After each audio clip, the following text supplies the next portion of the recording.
4 Roman legions invaded Britain. They were the 14th, the 20th, the 9th and the 2nd Legion.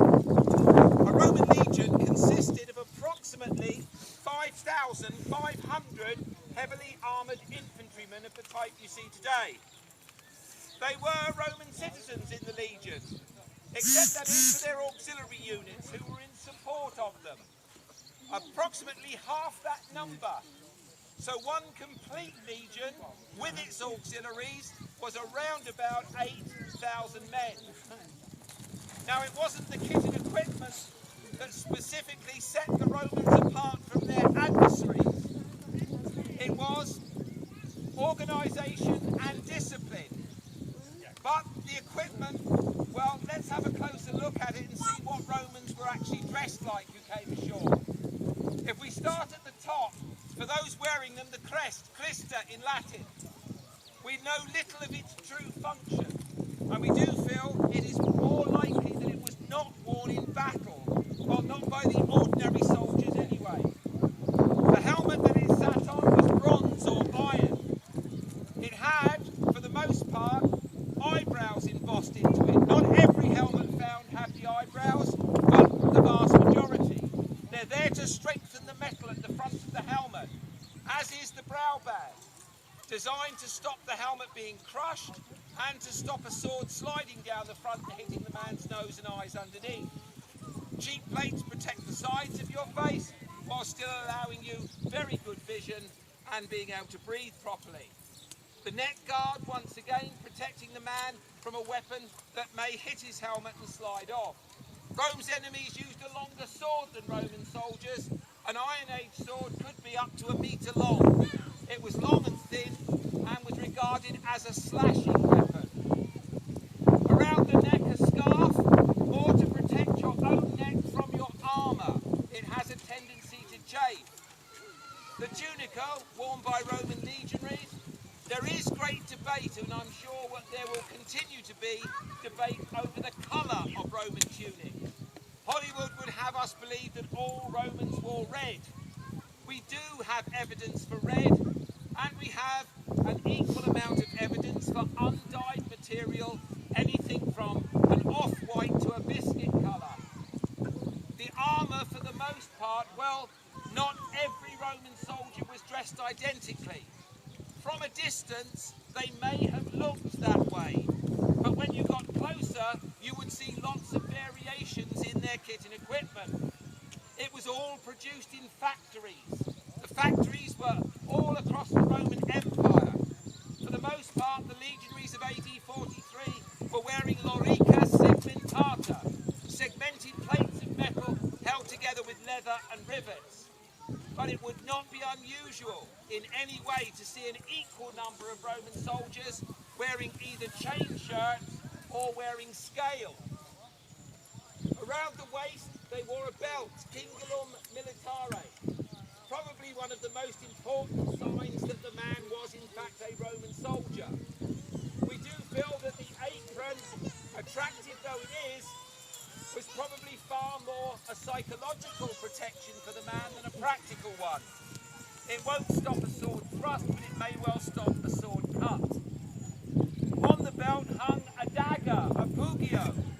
If the man's sword was broken or knocked from his hand, he had another weapon he could reach for to defend himself. But the most famous of all was, of course, the Roman short sword, the gladius. Now this is not a slashing weapon, it's primarily a stabbing weapon. And from the first day of the man's training, he was taught to punch and push with a shield and to stab with the short sword. We're not saying nobody didn't ever get a swipe from one of these, because of course they did, but primarily he was taught to use it in the stabbing fashion. Now, the shields were made of laminated wood, Rome's version of modern-day plywood.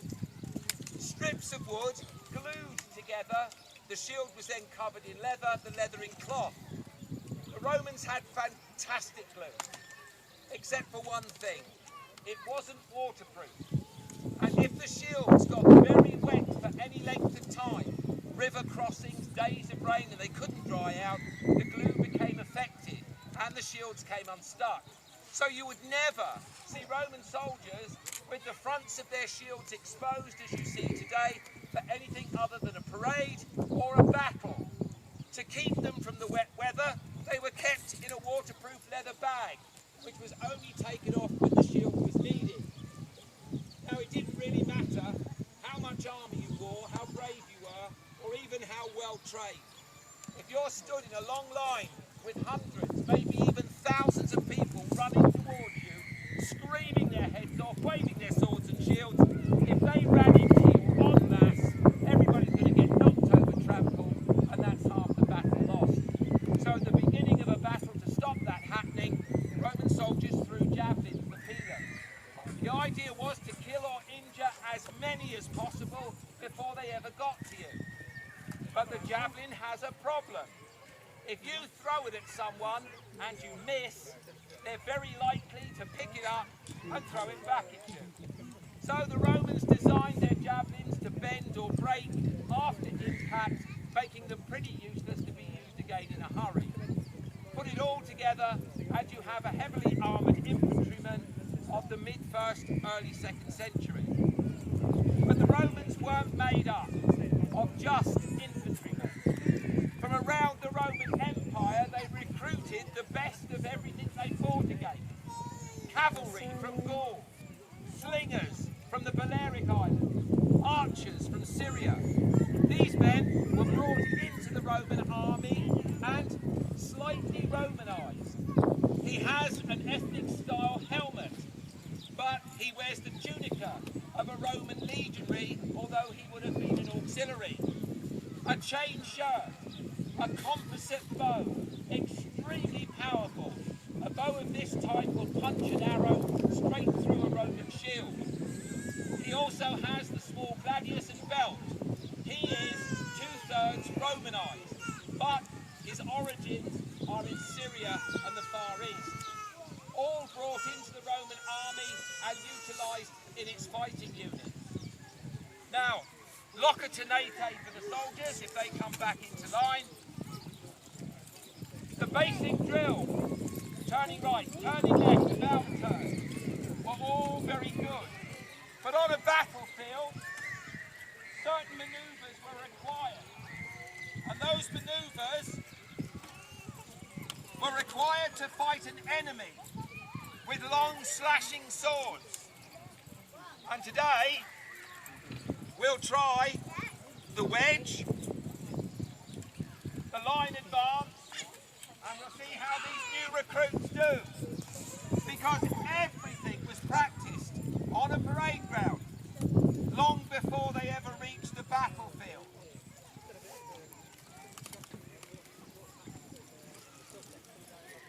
Milites, intend, take, scooter, sumi, take, retro, was, werty, take, rockety, take, consisting, take, retro, was, werty, take, scooter, day punny, take, peeler, day punny, take,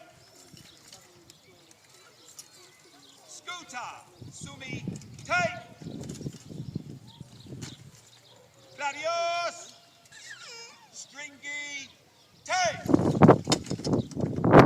cuneo, flaky, take,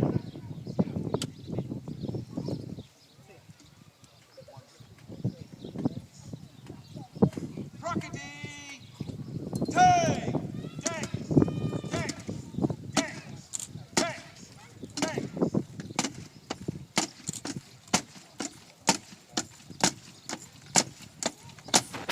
Consisting, take, gladius,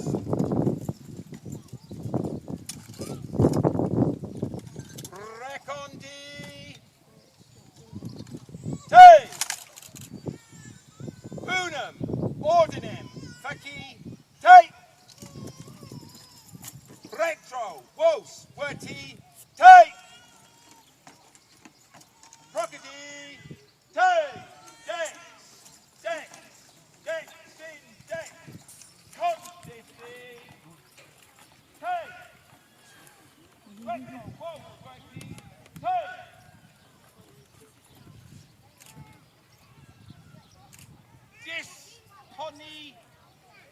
te.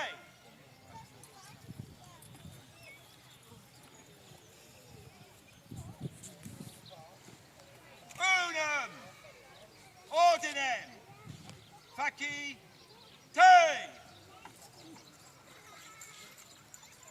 Gladios, stringi, te. Crocodile, te. Dex, dex, dex, dex.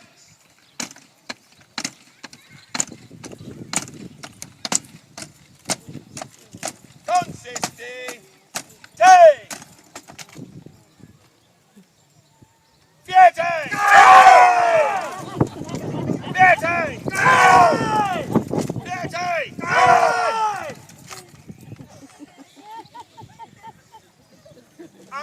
Dextram, waltz, werti, te. Crocodile,